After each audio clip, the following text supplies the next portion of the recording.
Okay, we're still having some people trickle in, so we'll give them another couple minutes. Sure.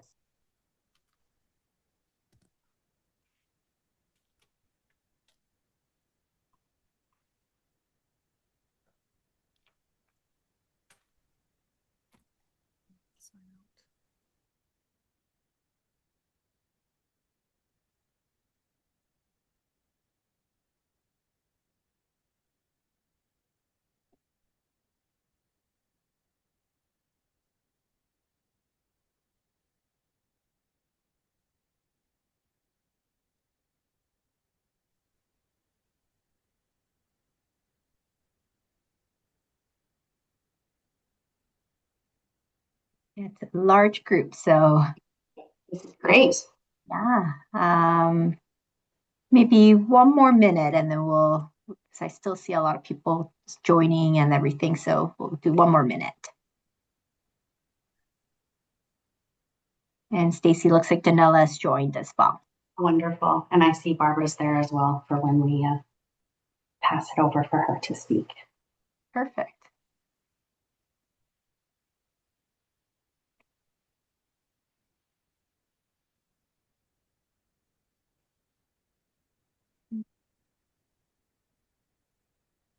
Fantastic. Okay. Yeah. I would say let's get started. Okay. Welcome, everyone. As I mentioned at the beginning, we are going to record this implementation COP so that you can view it again at a later date, or any of your team that would benefit from watching it can do so. And again, I will send out an email later after this that will show you where you can access the recording. And so let me start by thanking you all for making time to join us. We're excited to start this journey with you. I'd like to introduce you all to our team. So myself is Stacy Swarchek. I am the project coordinator, just having a technical difficulty. Give me 1 second. Yeah, it looks like there's a part of one slide showing.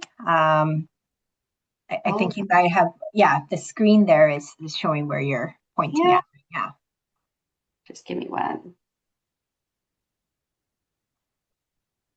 Are we good now? No, yeah, better. Yeah.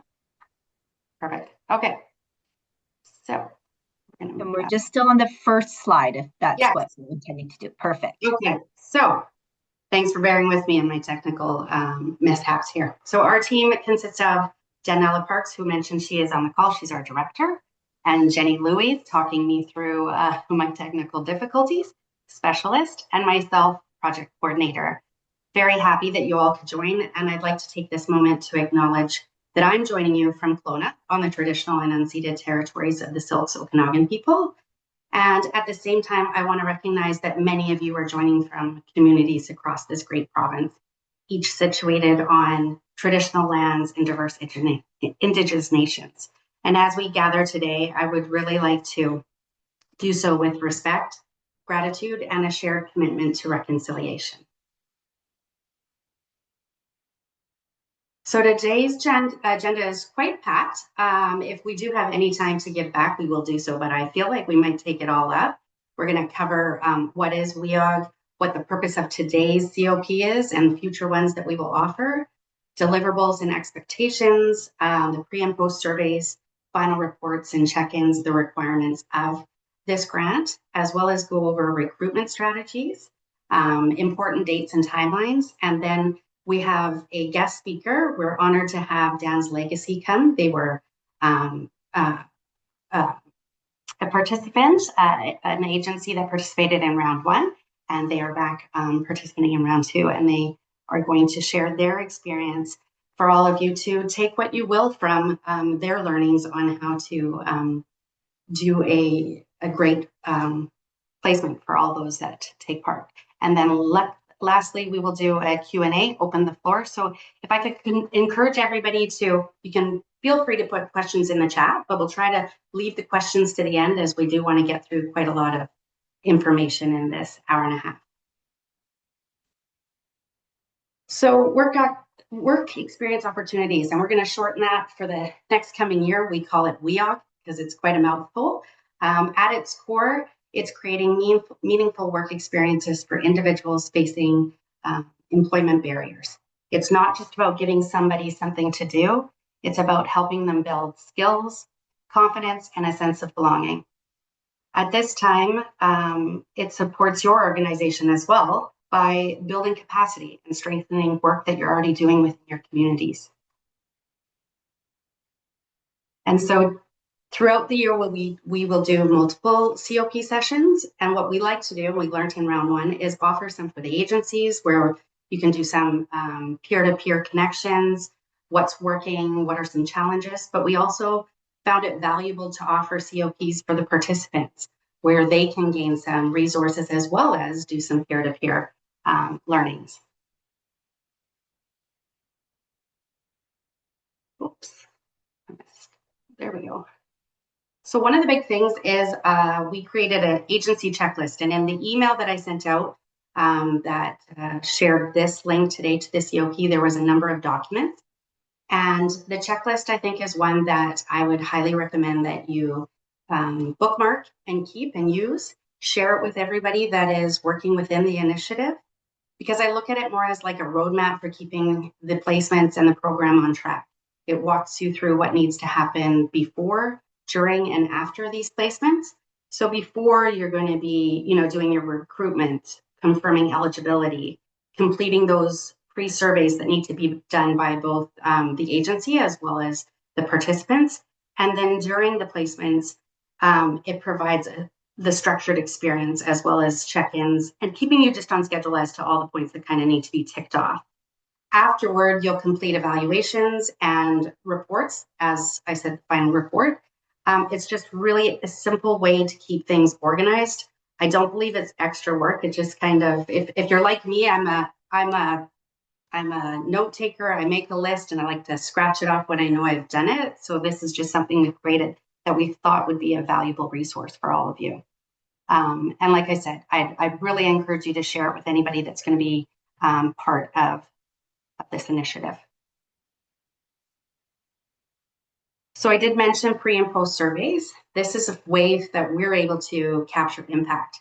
For the participants, it's a way to show their growth in skills and confidence and readiness. And for the agencies, it helps us understand the capacity and the program impact. So together, it's really just a clear before and after picture. And so we will encourage you to do those pre and post surveys. We will send reminders, and they were sent in a link. But again, on that checklist, they're all embedded, so you can access them there. The other thing that I do want to mention is you can always reach out to myself or Jenny, refer to the checklist, and later on in this presentation, we are going to go over our webpage where we have kind of what we call the landing page or the hub for all your go-to information that can be accessed there. And during the course of this time, we will do check-ins, and they are meant to be a casual check-in, something where we're supporting, we're reaching out to you, seeing how you're doing, offer guidance if you're experiencing some challenges with recruitment, if you're experiencing, maybe an individual has started, but something has come up and they're not able to continue their placement. We're here to walk you through, how do you move from there? And so it really is informal to touch base, and those can be done virtually, in person. We'd love to, Jenny, myself, and Danella would definitely love to meet some of you in person, but it also can be done on the phone or through an email. There is, as well as all those surveys, there is a participant evaluation. And so this is a requirement on the part of you as the agency. You're to do one for each individual that goes through a placement. It's going to let us know like what hours were completed, was the eligibility confirmed and verified, and how did it work around, what supports were offered if you did give so, and what skills and engagement growth happened during that placement. One thing that we wanted to communicate in this is that it's very common that things could come up for individuals that are participating in this placement that make it impossible or complicated for them to complete those hours.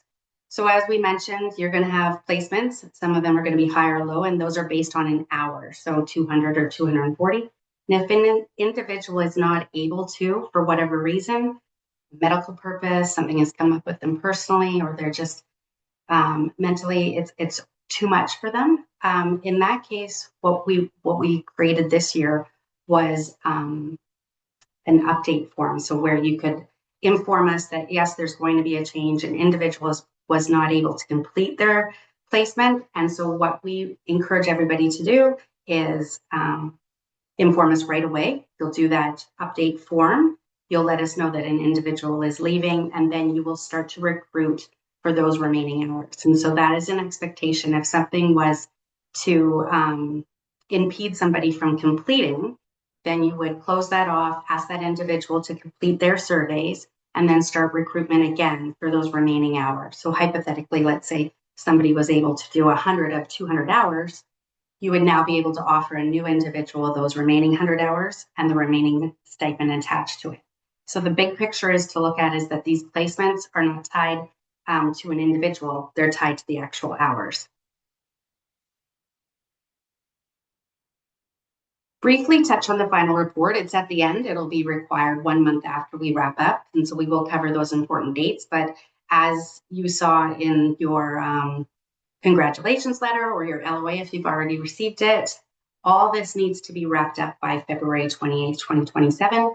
And so that final report is due 1 month after. But if everything is completed prior to the date, you can do the final report as long as it's open and ready in the portal.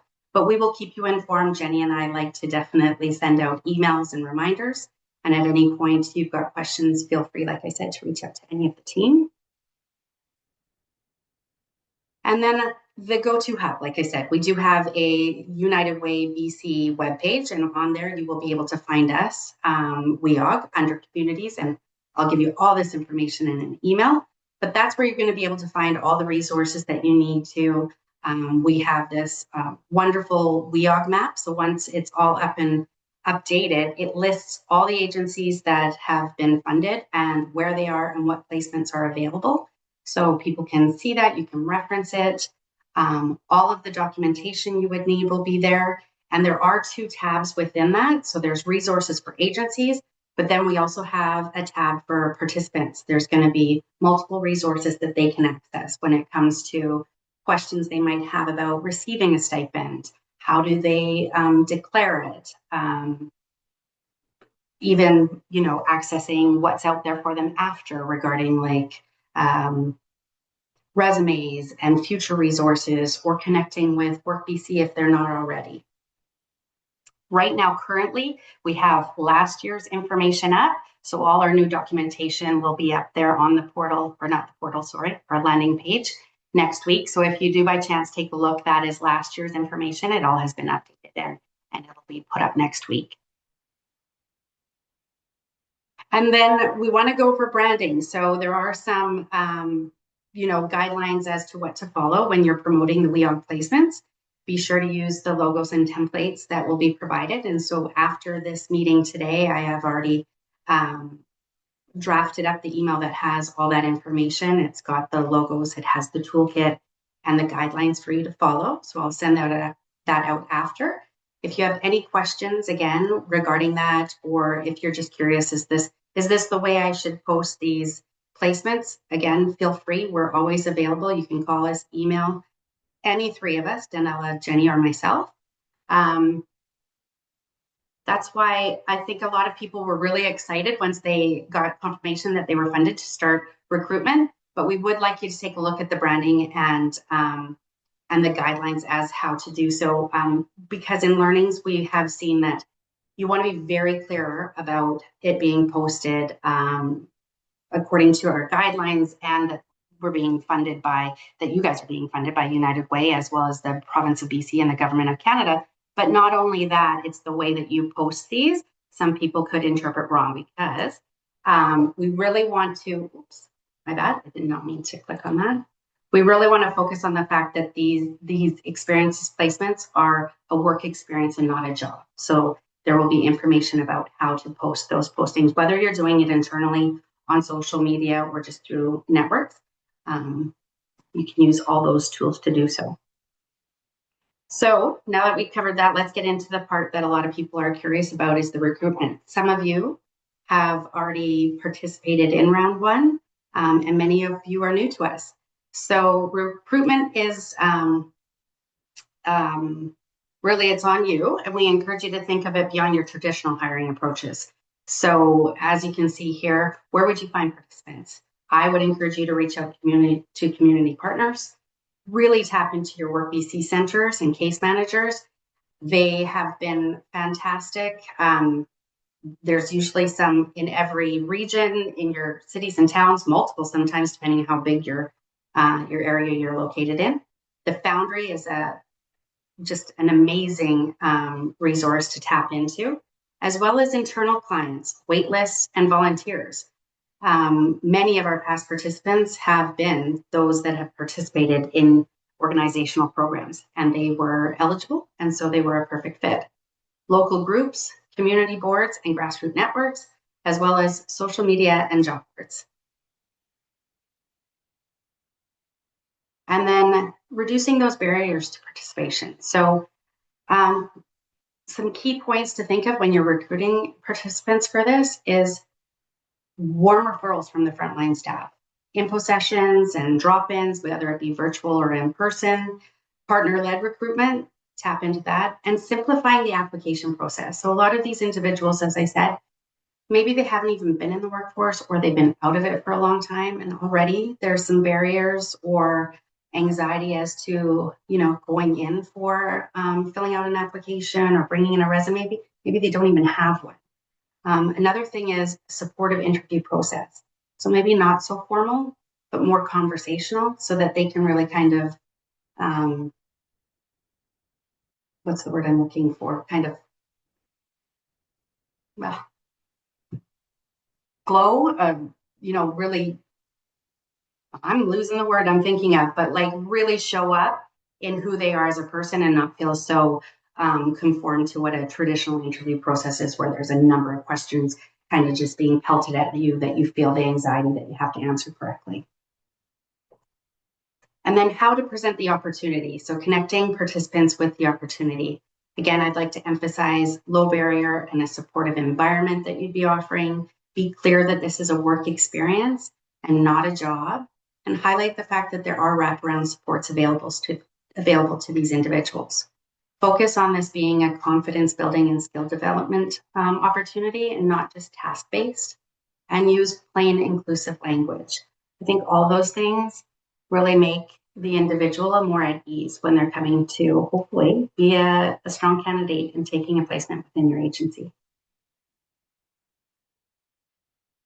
And how to word the WEOG placement posting. So again, we kind of touched on this. Really want to re-emphasize over and over, because without it being clear, there is some interpretation. So again, it's a work experience placement and not a job, and that the individuals are receiving a stipend and not a wage or a salary. Many people see the stipend and they divide it by the hours and they see like it's less than minimum wage. And that is correct. But again, it's not a wage. It's just one component into, a big delivery of what they will be getting. They're going to be getting skill development, support by individuals, wraparound supports, the experience, and that stipend is on top of what they're already earning through BCAA or a disability assistance. And so then there's a little note here as to how to include that funding and eligibility line.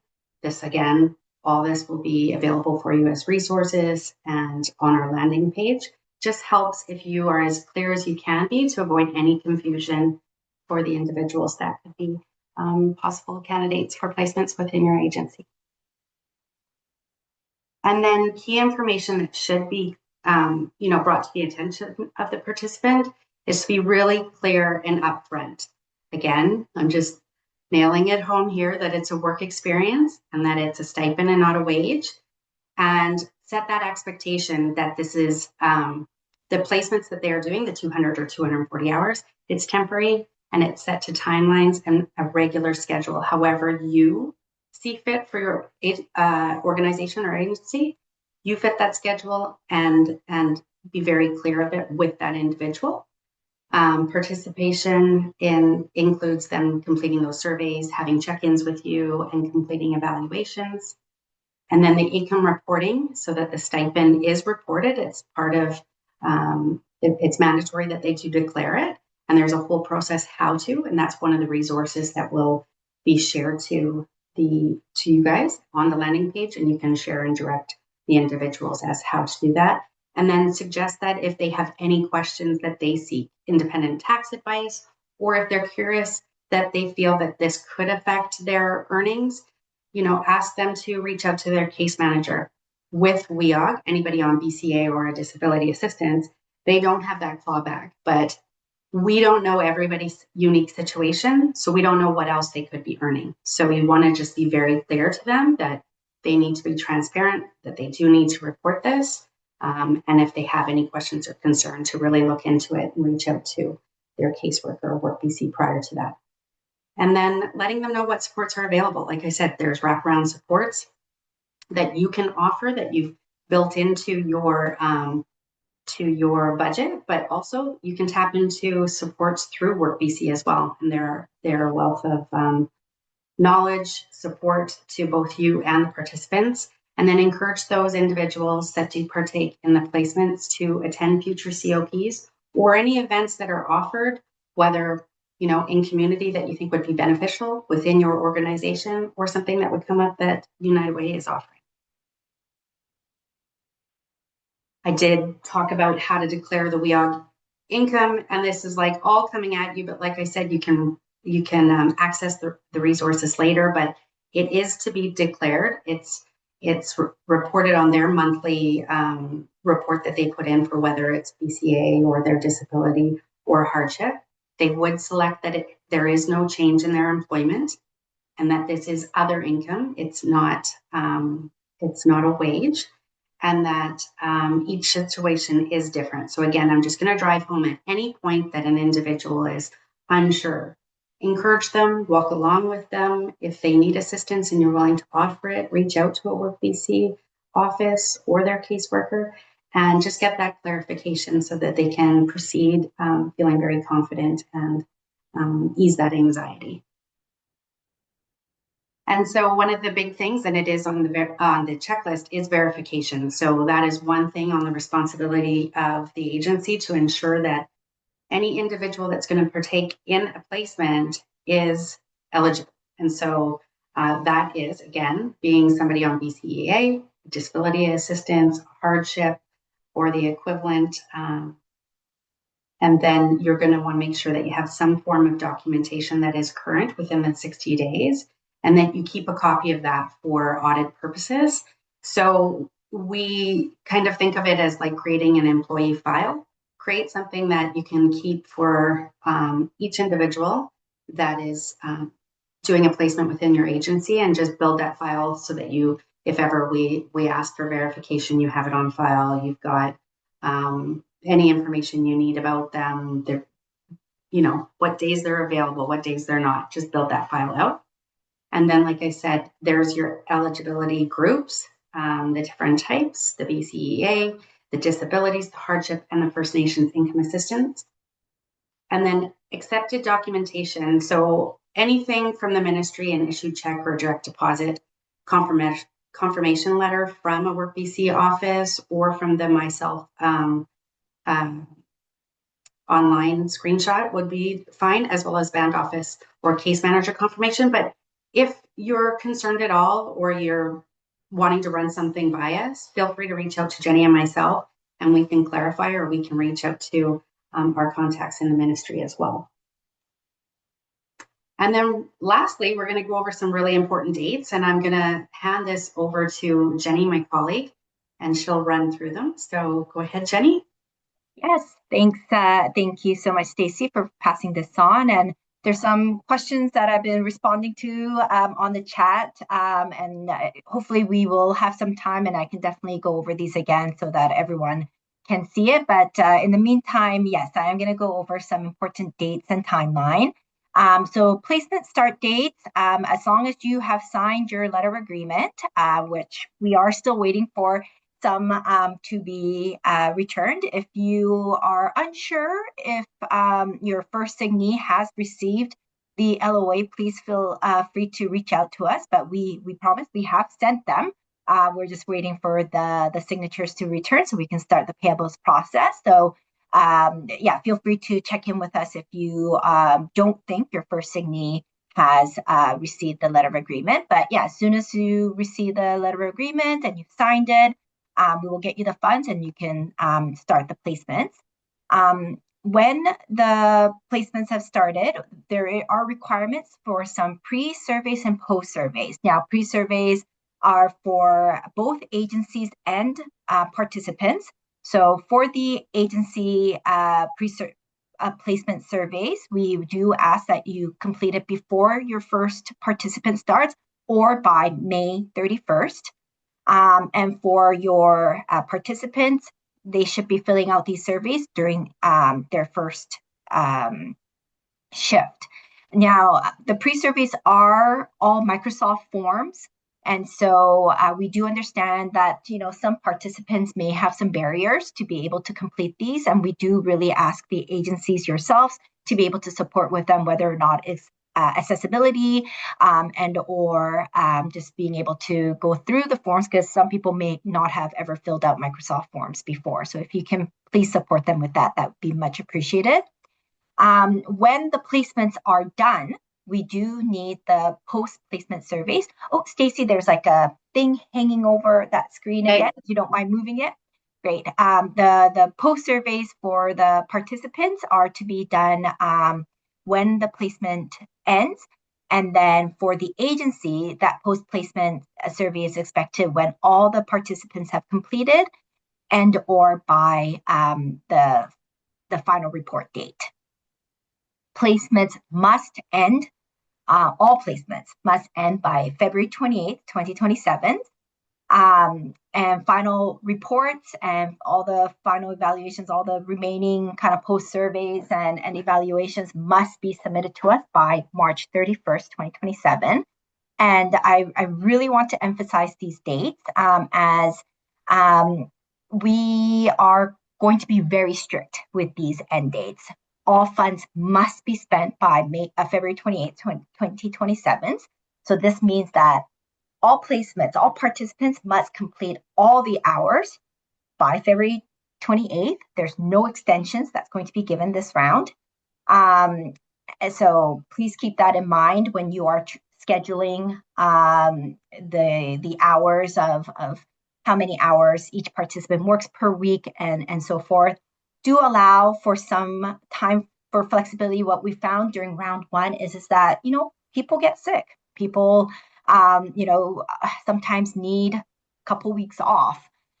So do account for that when you are calculating your hours and trying to figure out, what are the hours per week participants should be working. When it comes to funds, especially with expenses, of course, we want you to be able to stick to what was submitted in your budgets, in your application form as much as possible. The stipends, there's no flexibility on that. $3,000 for if you are doing low intensity hours, $3,600 if the participants are doing high intensity hours. But the other expenses,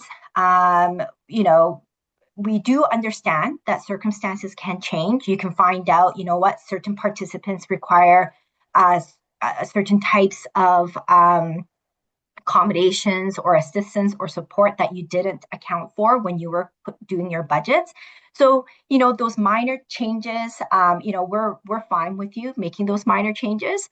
So as long as, you let us, it's reflected when you submit your final report by, March 31st, 2027, that's what we need to see. If there are any major changes, so for example, you informed us that you were going to provide the participants some type of course, but instead of that, you now decided that all the participants actually need, some type of equipment instead. That's a major change. For those things, please let us know. Contact myself or Stacy, and we'll probably get you to just might be to do like a revision, either revision of budget or revision of the application so that we are capturing any major changes that are happening. Same thing with roles. If, what we found during round one is that certain participants come in intending to do a certain type of role, and then it's found that, it's too challenging for them or it's just not the right fit for them. Do you need to change their role into something else? So they might have come in as an admin, and then, it's found that they would much be better off doing something in social media. Those changes, go ahead and make that done. Same thing with, while you're recruiting, you might find like, man, nobody wants this admin position. But, you've heard of people being like, I'm really interested in doing a social media position, and you are able to do it. Then feel free to make those changes.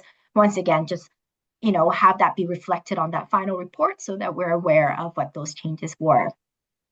um, you know, I'm emphasizing these points all to say, ultimately what we really want is to be flexible enough so that you can have the placements be completed by February 28th and all the funds be used up by February 28th. We don't really want funds returned to us. That's basically what I'm trying to tell you. We would much, much rather that it's you are able to use it for the intended purpose of it being, part of this initiative. So, whatever changes that needs to be made, if it's minor, like I said, within the roles or within certain expenses, that will make it easier for you to be able to use up the funds or, recruit. Please go ahead and do so. But if it's a major change, let us know and we'll work through it together. If you do find it, whatever circumstances, things happen, and you're finding it that, there's a potential that you're not going to be able to use up all your funds by February 28th. Let us know as early as you can.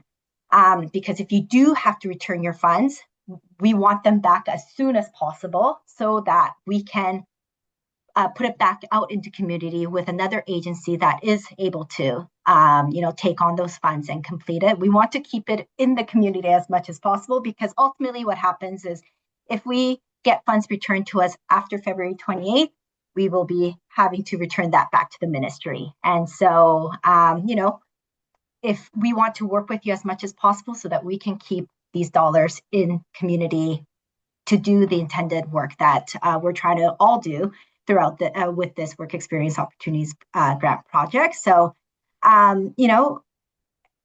this has been emphasized by Stacy all throughout this meeting, but if anything comes up, if you have any questions or if you have any concerns, reach out to us. That's why we're here, Stacy and myself and Danella. We're here to be able to support you and to work with you to try and resolve issues or any concerns that you have so that we can try and make this a very impactful initiative for our community members out there that really want to try and get that work experience to get them back on their feet and to have it be a very good starting point for them to go back into the workforce. So that's I think everything from me. I am going to be passing the torch on to Barbara Coates. We usually just call her Barb, from Dance Legacy. As Stacy mentioned, they were funded during round one, and we've invited them to share their experience, especially kind of focusing on kind of this onboarding beginning kind of process of how they did it with their participants. And, this is an example that we are sharing. There's no expectation, do it exactly like Dan's Legacy did it. It's not what we're trying to tell you, but it's an example that you can take into consideration. And if it's helpful for your organizations, that'd be great. Yeah, I'm going to pass it on to Barb. Thanks so much, Barb, for joining us and agreeing to do this for us. Absolutely. Thank you, Jenny, and thanks, Stacy. And hello, everyone. I'm Barb Coates. I'm the executive director with Dan's Legacy Foundation. And I know you did a land acknowledgement at the beginning, Stacy, but I would just like to also add that I'm zooming in from the traditional and unceded territory of the Tsawwassen First Nation, who have been stewards of this land since time immemorial. And one of the ways that I'm trying to also take care of the land is I happen to have a little garden, and I'm trying to plant native plants and feed the bees and see what I can do to basically do my part to help the environment and be a steward of the land as well, taking guidance and leadership from my Indigenous friends and neighbors. So, what I'd like to do is start off by playing just a short video for you of our Dan's Diner cook training program that we have here at Dan's Legacy. And when that's done, I'll just give you a quick overview of our organization, what we do. And then, as Jenny says, talk to you a little bit about how over the last 4 years we've built this program and the recruitment strategies and what's worked for us, which absolutely, as Jenny said, if there's any key takeaways for you that would help your organization, absolutely go for it. And feel free to reach out to me at any time if you have any specific questions. So I know I've been made co-host here to share my screen. I just hit the little share button. The Zoom platform's changed. It used to say share screen and it was green. Is it just, let me just hit share and see what happens. Oh, it worked. There we go. Look at that. Okay, so can you see this now all full screen? Yes, So, Jenny? Okay, well, why don't I just hit play and then we'll chat afterwards. Everyone in the kitchen has my back. 20-year-old Stasio Sultan started working at Dan's Diner only a few months ago. They attended the program with the hope of learning new skills and instead discovered their passion for working in a commercial kitchen. They say programs like this help at-risk youth learn valuable life skills like customer service and business management. I would say it helped develop my social skills a lot. I got a lot smoother speaking with customers after, I don't know, about a month of working here probably. Yeah, I'm not scared of customers anymore. Dan's Diner is a social enterprise nestled within Dan's Legacy, providing hot soups and frozen dishes made by at-risk youth. The program collects foods from local grocery stores and repurposes them into full meals. Although small in size, it has created a lasting impact on the community. The program director of Dan's Legacy says the foundation offers a sense of community and encourages youth to access trauma-informed counseling. We start with making sure that outreach supports them so they have food and shoes and a phone and what they need to engage in therapy. And then Dan's Diner is on the other end of the equation where we're giving them training experiences. In 2023, the federal government implemented the Building Safer Communities Fund. Its intention to decrease violence in cities and provide youth with basic needs. New Westminster received $1.7 million to jumpstart the initiative, one of which was Dan's Diner. Littlewood says the need for accessible youth mental health resources has increased, but as Sultan shares, the hardest part is asking for help. We all want to do something good in this world, but we also want to do something good with our lives. So it's a lot of just take a leap of faith and hope it works out. Dan's Diner hopes to provide services for youth, not just in Vancouver, but across Canada. Sophie Hansen in New Westminster for BCIT News. Okay, so I hope that was full screen. I'm not too sure how well you saw it at your end, but that if you saw that was produced by, as she said, Sophie Hansen. She was a first-year BCIT student. She had contacted us to do a little story on us, and I'm very pleased to announce that not only did Sophie win a Webster Award, a Student Webster Award, which was a huge achievement for her, but she's now an associate producer at CBC. So that's pretty exciting for her. So this is basically, that's what we're doing at Dan's Legacy. We're essentially a mental health organization. We've been around for about 12 years. The family that started this organization lost their son to an overdose after he had experienced a particularly horrific sexual assault. And he was self-medicating with drugs to deal with the pain. Sadly, he died of an overdose, and the family decided they wanted to try to fund programs that were trauma informed, that would have helped their young son deal with the experience and his trauma. Over the years, Dan's Legacy morphed into this low barrier mental health organization, and we found that one of the ways to ensure that we're able to help our youth clients maintain their mental health stability is to provide consistent wraparound support services, and that's outreach and social work. And when we started our job skills training program, that made all the difference, because when they had a future that they could build, they had hope, they could look forward to being able to take care of themselves, as well as be able to contribute to building resiliency in the community. That made all the difference. And so this is where we're at right now. We started our cook training program about 4 years ago, and thanks to the support of United Way, we've been able to add an extra program to that, which is our Dan's Diner Social Enterprise. So youth are recruited into our cook training program. We collect surplus food 7 days a week. We hold back about 10% of what we collect, and 90% of what we collect actually goes to other food banks and soup kitchens in the community. The 10% we hold back goes into the commercial kitchen. We've partnered with Collingwood Neighborhood House in Vancouver. They have a gorgeous kitchen. And the students learn how to create meals from this surplus food, soups and stews and other hot meals. All of that then goes into our little social enterprise in New Westminster called Dan's Diner, where we sell the food to the community. And we've built a very strong and very supportive customer base, because we're ticking off a number of boxes. Number one, people appreciate the fact that it's very environmentally friendly. We're diverting hundreds of thousands of kilos of edible food away from landfills each year. It's trauma informed. The youth have access to our therapy teams and outreach teams to help keep them stabilized throughout the program. It's affordable. We can sell 1 liter of, a chicken soup for like about half of what it's being sold for in retail these days. And so that's meeting food security issues in the community, which is huge. So I think I've got some notes from our program manager in terms of what it is that we're doing. But since we started this program back in 2023, over 40 youth have graduated either from our cook training or our Dan's Diner Social Enterprise or the food collection program as well. And these are, we're dealing with a very niche market. The youth that we're working with are at-risk youth. Many of them have grown up in foster care.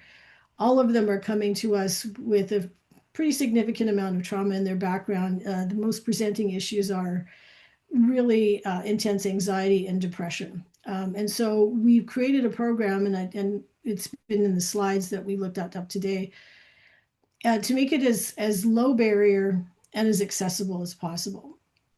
So if we start with the recruitment process, we already have about 25 community partners across the Lower Mainland that we're working with, that we reach out to we share services with them so that we don't have to do everything. We work with organizations that provide safe housing. We work with Fraser Health or departments.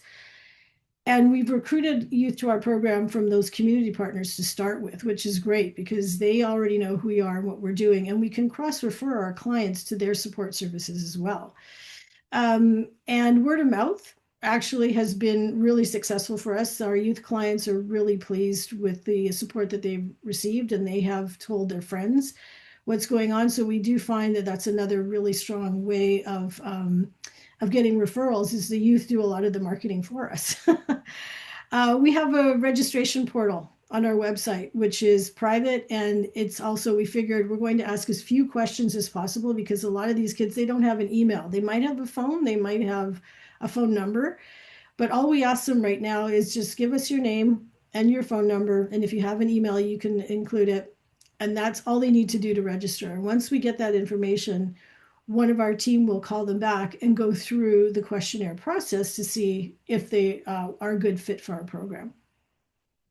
We know that some of the youth that want to come to us, we realize they're not quite ready yet. And so what we do is we refer them to our counseling program to help them get a bit more stabilized, and then tell them, when you're ready, you can come to us at that point. We've adopted a no-fail approach from the beginning. And although we do, the entire program is set up to mimic what would look like, the kind of experiences they would have in a real world setting. If they do something that, would get them fired in the real world, well, we fire them for that day, but then we tell them we expect to see you here tomorrow. So they do understand and learn consequences of their behavior, what's acceptable in the workplace. But we also find ways to really celebrate their successes. Some of our students have created menu items that we've featured on the menu board at Dan's Diner. One thing that just happened recently, we had a retirement party for our program director, and one of our graduating students, she started her own bakery business. Well, we brought her back and actually hired her to do the dessert station for the event, just to give her that continued support, and then show everyone where their how their support to our programs is paying off. I think that I'm going to skip down now to the key takeaways that I would really like everyone to learn about our Dan Steiner program in terms of what the youth experience there, and how they've taken that success and moved forward with it. We really encourage everyone to use a trauma-informed and participant-centered approach. If you can meet your participants where they are and recognize the impact of past experience on their current behavior, that will really make them feel welcome, letting them know they're being seen. That I think is really important, that we're happy to have them in the program. We're thrilled that they thought it would be a great experience for them, and we're really welcoming them into our program. What the instructors, the chef instructors and the team have found is that trust between the staff and the participants is foundational. Consistent mentorship and coaching really improves outcomes in this program. We sort of do a real hand-on thing. We found that a traditional classroom setting doesn't really work, and so it's more working. All the things that they learn come somewhat organically a lot of the time. How to work effectively with other team members. The operations in a kitchen. What is the professional operations. Finding opportunities to really build their self-esteem and encourage them with praise and positive feedback. Those are huge. We also found that flexibility in program delivery really helps. If it's really rigid, and if the structures are really rigid, that can be a barrier. If you can adapt your timelines and your content and individual supports, we found that overall that leads to much, much better engagement from the youth participants, because we know a lot of them have barriers, and the number one is anxiety. We have some youth that basically they start the program, but they may need to step out for a week or two and then come back in, but we always let them know they're welcome. If the issues are really too overwhelming, we ask them to step out, go back to counseling, and then we bring them back in again. But again, it's always a no-fail environment. Okay. Strongly recommend that you integrate life skills and employment skills into the training. Job readiness alone, it's not enough. A lot of the youth that we're working with, they've never really had any life skills training. They've come from foster care, a lot of them. In a way, we're kind of reparenting a lot of the young people we work with. They need to learn about the social contract. They need to learn, how to read a timetable for the buses. They need to just even just basic cooking skills. No one's ever taught them anything. So we start really from scratch with a lot of the young people we're working with. So they do benefit from learning communication, emotional regulation, and problem-solving skills alongside all the technical skills that you would be teaching them in your programs. And the last two things are connection to wraparound supports. Our community partnerships are critical to the success of our entire operation. We refer a lot of our youth clients to the other support systems provided by our community partners, and they refer their clients to us for the training. So getting out of silos and working collaboratively with other organizations is really, really, really important, and it benefits the program participants to no end. It's fantastic. And some of those support systems could be things like mental health services, access to safe housing, food security, and assistance with transportation. And lastly, post-program support increases job retention and helps the participants navigate early workplace challenges, right? Sometimes a little bit of encouragement goes a long way. Checking in with them, how are they doing? How's it going? And then celebrating their successes. And while we are training youth to work in the hospitality industry, one of the stories that I really like recently is there was a young man in our program who finished his training, and he came to our instructor and said, this whole cooking thing, yeah, it's not really for me. However, I saw that there was a program or a training course in car detailing, and I think I'm going to take that. And the next time we saw this young man, he came back to our Dan's Diner program, bringing one of his own clients. He had started his own car detailing business, and he wanted to show this client where everything had started for him. Other graduates have gone on to register for nursing school at Kwantlen University. So you just never know. But what we've done is we've helped give them that first leg up out of a life that, for a lot of them, is basically looking at either income assistance or minimum wage jobs their whole time. They have no self-esteem. And through the supportive programs that we provide, we've helped them to really take control of their own lives, make a life plan, and then have the resiliency and the skills to be able to action that plan, right? So I think, and that's why we've been so successful. And I'm happy to share our ways of doing, because there's a lot of learning along the way. But basically, low barrier, supportive environment, and celebrating their successes as much as possible is what Dan's Legacy's recommendations would be for all of you. So thank you for the time to make this presentation. I appreciate it.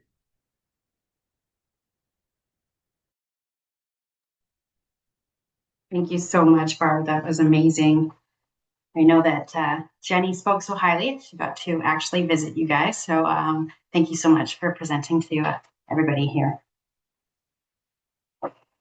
And I believe we have time for Q&As. And I see Jenny has feverishly been answering in the chat. Yeah, I've been trying my best to keep up, although I think I'm starting to lose the momentum. There's a lot of questions. So what I'm going to do is I'm just going to start from the bottom chat and go through. I think some of the questions that were asked earlier on were answered during the presentation, Stacey, by you. So I'm just going to start from the bottom and then go up. And Steve just mentioned about our webpage. I can quickly share my screen to show you what that webpage looks like. It is going to be a great source of resources for everyone. So give me 1 second while I pull that up. So when you go into our uwbc.ca site, actually, I will show you how to get there. And I know that Stacey's provided the link, but if you wanted to kind of start from our homepage, under what we do, there's communities. So our initiative is under the communities category. There's right on top Work Experience Opportunities Grant. And what we've created is a list of resources for agencies and then as well for participants. So definitely share this out with the participants as well. But yeah, there's some links that will help them, as they continue to go on with their steps on, finding a job or trying to find a career. It also includes communities of practice that we did for last round, where we focused on interviewing skills and so forth. So feel free to have them watch this as well. We have also included some links for the documentation that we have shared with you. I can just ask everyone to stay on mute for a little bit longer. That'd be great. And then same thing for agency resources. We do have some the documentations that Stacey has already sent you, along with some additional links that would be helpful. Now, these links are for round one still, so I will be updating these for round two, including this recording next week. So you'll see the updated checklist and updated FAQs and so forth next week. And the other thing that you will be seeing is a map of all the funded agencies. So right now it's for the last round, but I did want to show you what this round's map kind of looks like. You'll see how the spread of where you guys are all from. So all the purple dots are the agencies that we have funded for this round, and it truly is as much as we could spread throughout the province. We would love to see more, up north, but we are getting good coverage, which we are quite pleased with, and so. Yeah, each dot represents each one of you. So I'm glad to be. So this map will be available next week on that web page as well. So just wanted to share that with you. And then, so thanks, Steve, for pointing that out. So it says here from Margaret, our agency includes a Work BC office. We will be using this for referrals, which is amazing. Can our Work BC refer clients to for-profits to gain experience under our organization, or are we limited to nonprofit as the hosting workplace? So for the Work Experience Opportunity Grant, this funding that you received, it must be only within nonprofits. It cannot be for-profits. So, for those agencies where you are, partnering with other agencies for the work placements, please make sure that it is a nonprofit organization that you're partnering with, not for-profit. Now there's some questions in regards to eligibility of participants. So one, there were questions about like, what's the age group that's eligible? What is the status? Do they have to be a citizen, PR? So all of that, we actually don't have an eligibility criteria for. What are our eligibility criteria is whether or not they're on BCEA or they're designated as PWD. So if one of the documentation that Stacy sent over in that email is a list of proof of verification of eligibility. So if you look at that documentation, it lists out all the eligibility criteria and the documentations that you need to collect from the participants to prove that they meet the eligibility. So all to say, most likely if they are teens, like really young youth, they're probably not eligible because they most likely are not on BCEA. Same goes with status. If they are on a work permit, they probably are not eligible because people with work permits aren't on BCEA. People who are on EI or a federal program, they're not eligible because it needs to be a provincial assistance program. Once again, BCEA. So please refer to that document. That will really help you out figuring out the eligibility criteria. And then as well, there is a number on that document to reach out to the ministry for eligibility criteria clarification. So, if a participant isn't sure if they, what the assistance that they're receiving is eligible or not, they can always call that number for them to get verification of eligibility. So that's, just wanted to emphasize that documentation. And Danella, please go ahead and jump in. Yeah, I just wanted to share with everybody. So the Work Experience Opportunity Grant was actually, it's a ministry, it's called an order in council. So it's actually set in policy as to who's eligible for this particular stream of funding. There are other Work BC funding streams and employment streams and work experience streams as well. So the criteria of how Jenny's explaining it is actually described as eligible for BCEA, so BC employment assistance. And there is also then the eligibility for those who live on reserve, which extends to the federal funding that's part of the BC transfer payments. So again, look at that list. And if you have had any questions, please reach out. Yeah.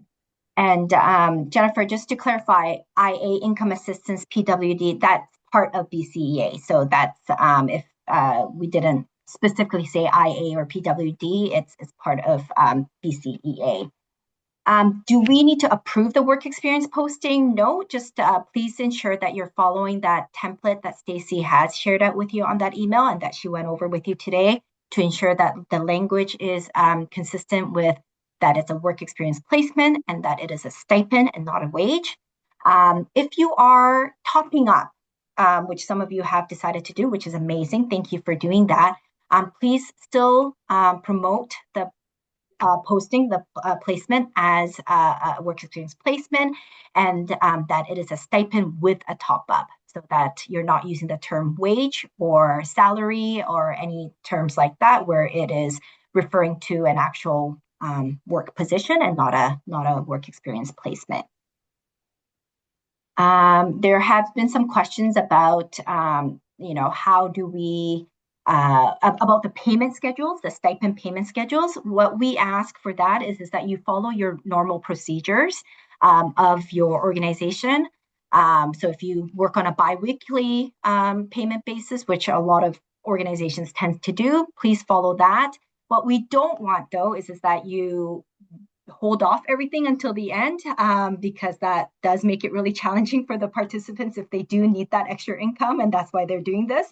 And or it's also discouraging that they're doing all these work and they're not getting any pay until 6 months later or 7 months later. So I highly encourage you not to do that. So that's kind of the payment schedule. So follow your regular procedures. As far as how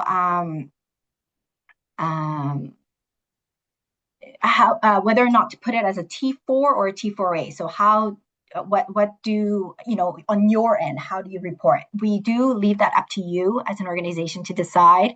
T4 means that there's you as the organization is figuring out the deductions and so forth. T4A means that it's a contractor, so you are requiring the participant to take on that responsibility. That's really up to you to decide. It might factor in, with your participants. So, if it is the case that the participant may have a really challenging time to figure that out, going the T4 route might be easier. But all to say, if there's any questions regarding, is it better to do a T4 or T4A slip for your organization? That's a question that needs to be figured out from your finance department. And if they have any questions, they should contact the CRA. And if the participants have any questions, they should contact the ministry or consult with like a professional that can help out and give actual tax information. That's not something that we from United Way can provide any guidance on, because it does relate to individual, and also each agency's cases are so different that we unfortunately can't provide you any advice on or direction on how you should follow. Let's see here. What other questions? There was a great point about the requirements that we are asking you to do with all the different types of surveys and the reports. And I hear you, and I highly, I definitely, appreciate the feedback. We have tried our best to simplify the process as much as we can, and that's why we have created that checklist for you to follow. The surveys themselves, whether it be for the participant or for the agencies, they're not challenging questions. They're not like long answers that we're wanting. It shouldn't take you very long for you to fill out. Final report, it is a report at the end where we are asking you to kind of summarize your whole initiative. So that might take you a little bit longer, and we'll provide you the template as soon as it's ready. All the other forms are done through Microsoft Forms, and that's why there's links. The links are on that email that Stacy provided, as well as on the checklist. There's like a clickable link on there. But the final report does get submitted through the portal where you would have submitted your applications on. So, at future COPs, we can definitely go over the report with you. Yeah, once again, I do appreciate that feedback, and we have tried our best to make it simplified as much as possible, but we are collecting all that data because it is those data were requested from the ministry, who is providing us this Monday, and hopefully the data is going to be able to show the impact that it's making within our communities and within our organization and the participants directly.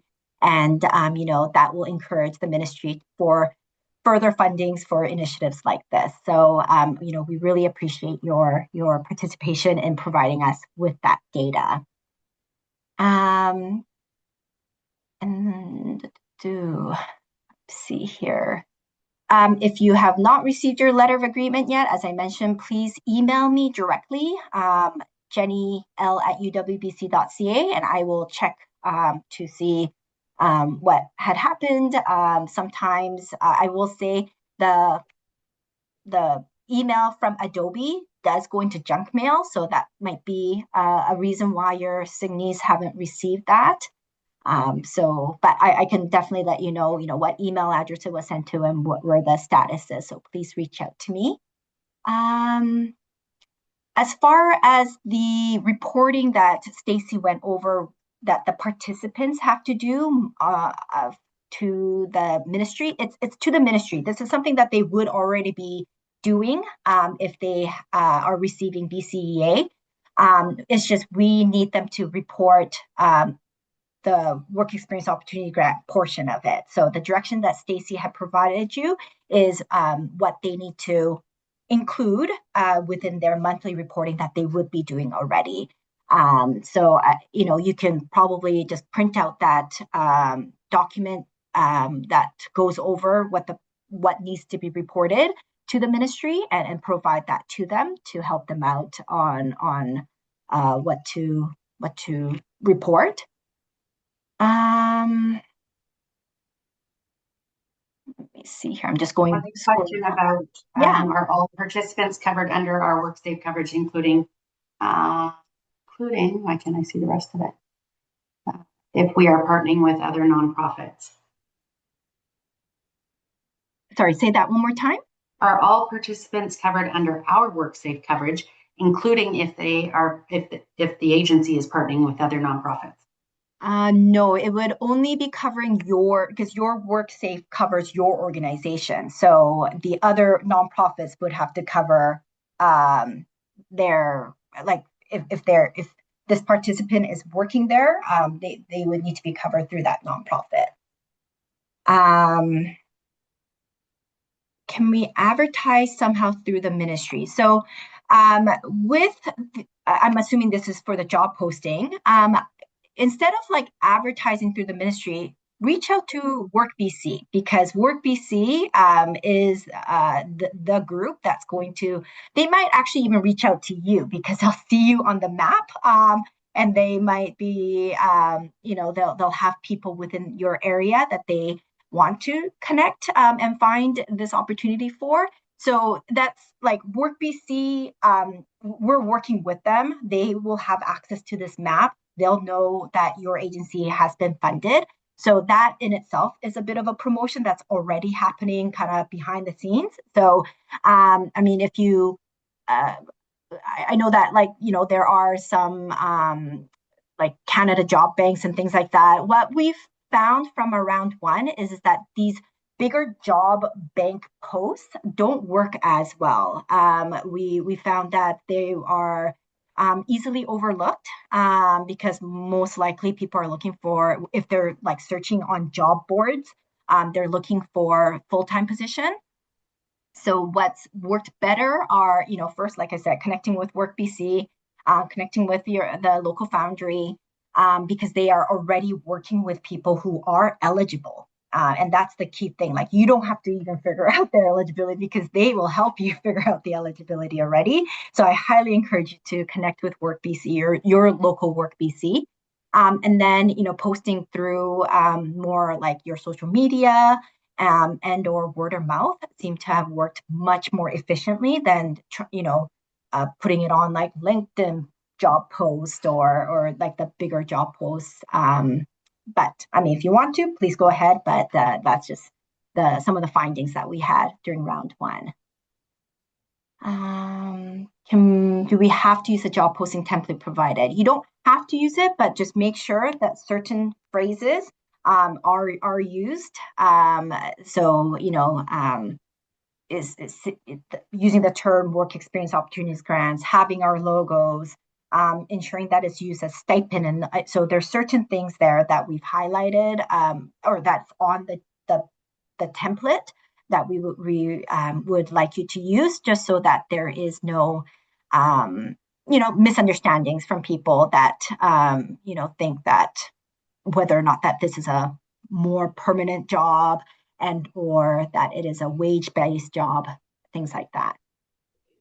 And it's also an example to use the logos, like the government logos, the proper branding is in the guidelines. So be sure to look for that and pick it up off of there.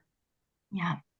If you already have a candidate, do we need to post? No. If you already have, people in mind, there's no need to post. If you still want to go through like a process of applications and interviews and so forth, it might be good practice for them. Like then you're welcome to do so. But yeah, definitely no need to post if you have internal people already, or if you have people that you know already. And so basically, with the system that's been set up, when we receive a pre-survey from a participant, that's going to indicate to us, this person has started, which means you found somebody for that posting. And so say you have, 2 placements that you've been funded for. If I receive 2 pre-surveys from 2 different people, then I'm going to know, okay, you've completed your recruitment process, in which case I will change the statuses on the map that I showed you so that, people know that you've completed your recruitment, and you're not going to have Work BC reaching out to you being like, I have someone for you. So this is why those pre-surveys are really important, because it indicates to us, you've started.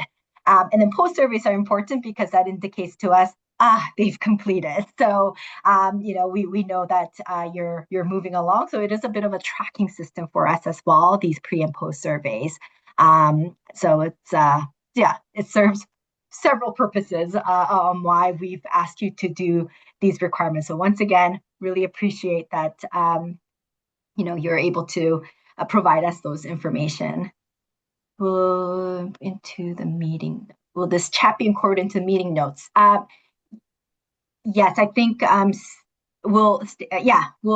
Stacy, I think because you set up the meeting, all the Zoom information's on your system, so we'll just make sure to find the chat information, and we can upload this onto the web page next week as well. We also have the FAQs. Yeah.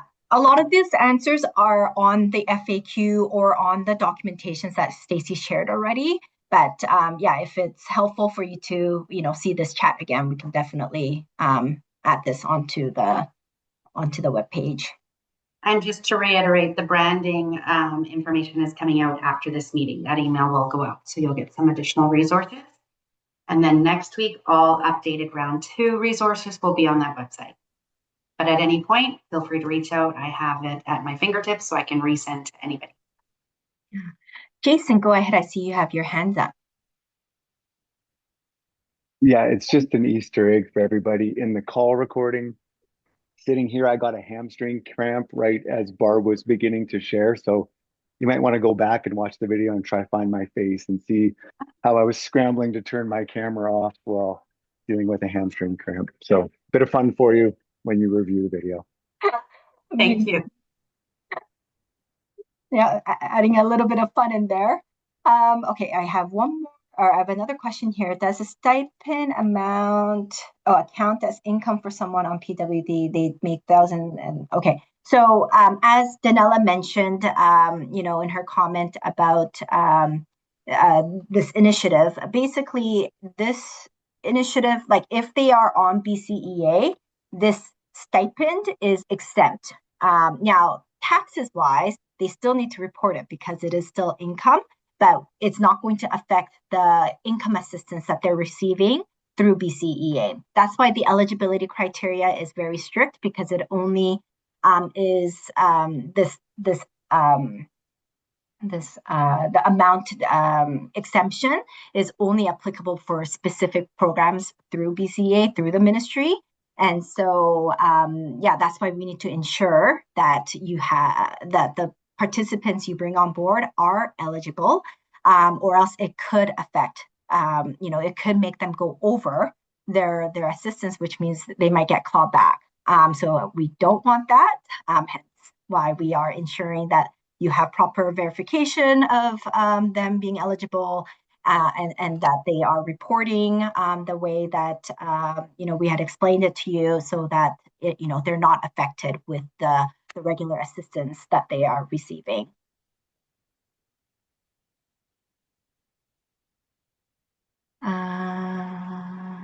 For PWD, yes, it's like it's all covered under the BCA, kind of the BC ministry programming for PWD as well. So have a look through that document that we provided you. It does provide a list of exactly what kind of verification you can collect from the participants. And once again, if the participant is unsure, don't know what to provide you, have them contact the ministry with the number that we provided, and they can reach out and speak with the ministry to get that that confirmation. That was done during round 1, and we did not see any issues, any of them having any problems with getting that verification.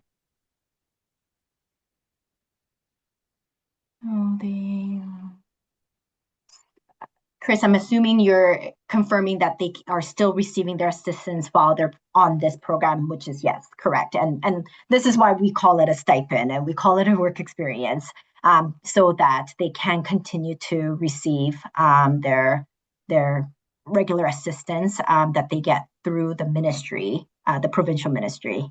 Yeah. I think I went over mostly. I think we've got all through the chat. So unless there's other hands up, if you top up the stipend, does impact their BCEA. I mean, unless if you are providing like a huge top up, where if you are kind of topping them up to be the minimum wage amount, I believe from round 1 we haven't heard of anyone having any issues with that. Now, it does depend on the participant themselves, because they could have another part-time position, very, very minimal part-time position, but if they're already making a bit of more than what they're already receiving through their income programs, then it could, depending on what your top up is, it could it may or may not. But I mean, all to say, if it's up to the minimum wage from round 1, we haven't heard anyone say that they had any issues. Actually, there was another question too, and it did jog my mind that there was an additional one. Somebody was just saying,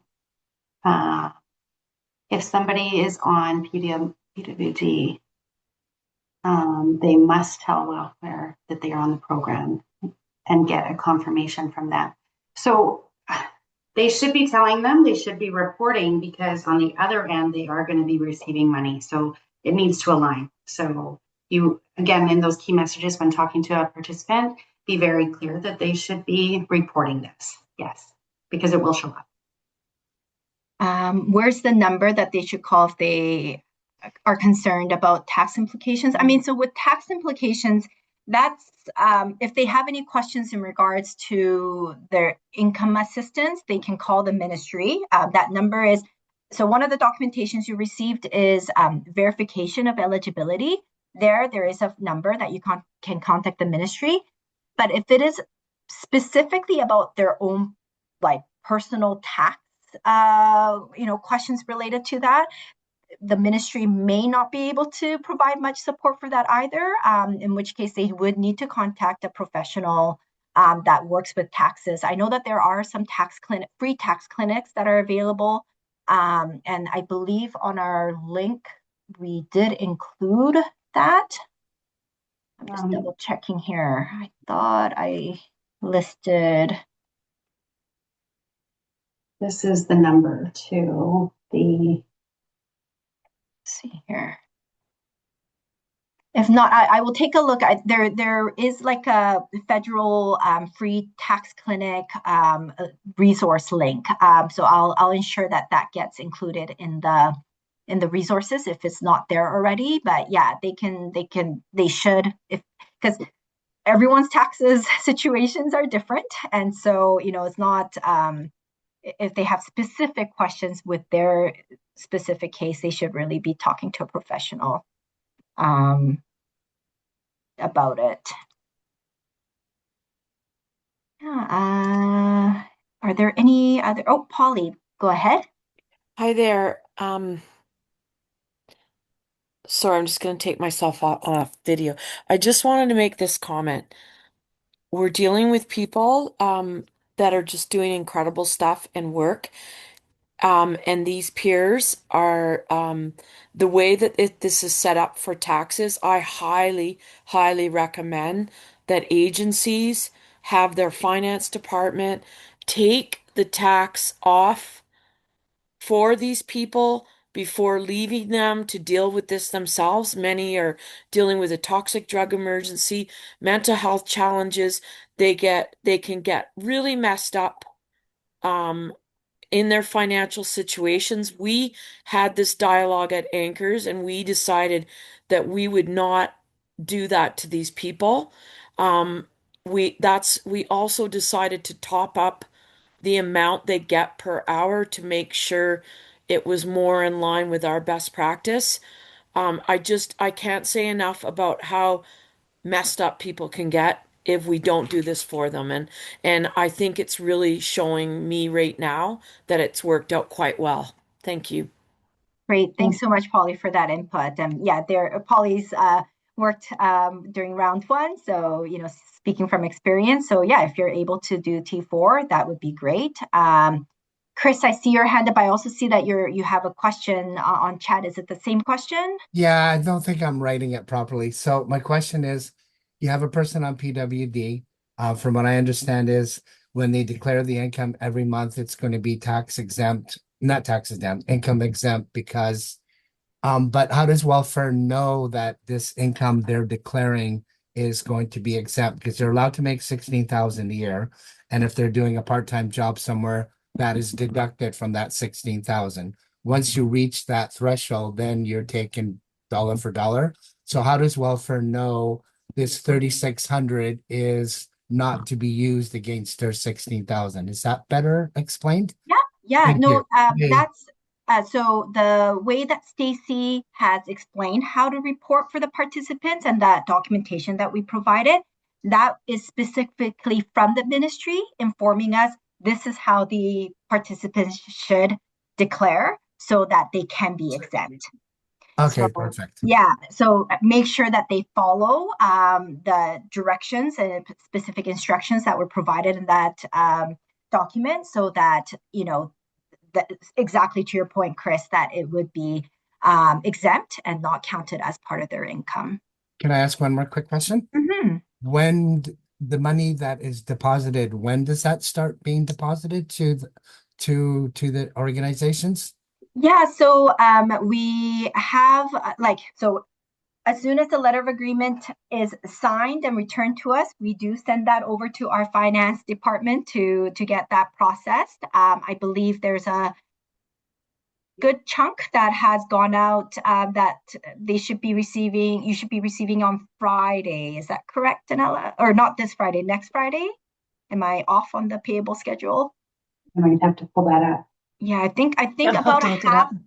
Yeah, about half has been processed. So if you signed the LOA and sent it in to us by last week. Last Friday afternoon was the cutoff. So in order to make the next run, so we have, and then the next cycle will be after that. Yeah, so every 2 weeks. So the people that we processed last week, they should be receiving their payments this Friday. Is that correct, Stacy? Yes. Okay, so you should start to see it coming in on Friday. So if you've sent me the signed LOA back and sent us all the EFT informations, if we requested for it, then you hopefully should be seeing something tomorrow. If not tomorrow, it will go through and show up next Friday. The next one would be May 8th. May 8th. Okay, so all to say, if you haven't gotten the signed LOA to us or the EFT forms, if we requested it, please send it in as soon as possible so that we can have our finance department process it. Yeah, and any point, if any of you are curious about your specific situation, please feel free to reach out to me or Jenny. I can definitely look that up quickly and we can solve that. If I haven't received the EFT or if it just missed the cutoff, I can tell you when you'd expect it the next date. Oh, sorry. Okay, so Tarina. I don't know if I'm pronouncing your name correctly. You are, you are. Thank you. I think this question was asked already, but I missed the answer. And so it was just about if the proposed placements that we created, if they're not working out quite right, or we want to change it a little bit, could you remind me of what You your have recommendation was around that? Do we have to full get autonomy approval, to or do can we that. just go ahead and do that? You can go ahead and do that, and that would be informed to us like in a check-in. You don't have to get approval. We really want to give you that flexibility, as well as meeting both your needs and especially the individual's needs. So if you're finding something's a better fit, go ahead and make that work. Okay, great.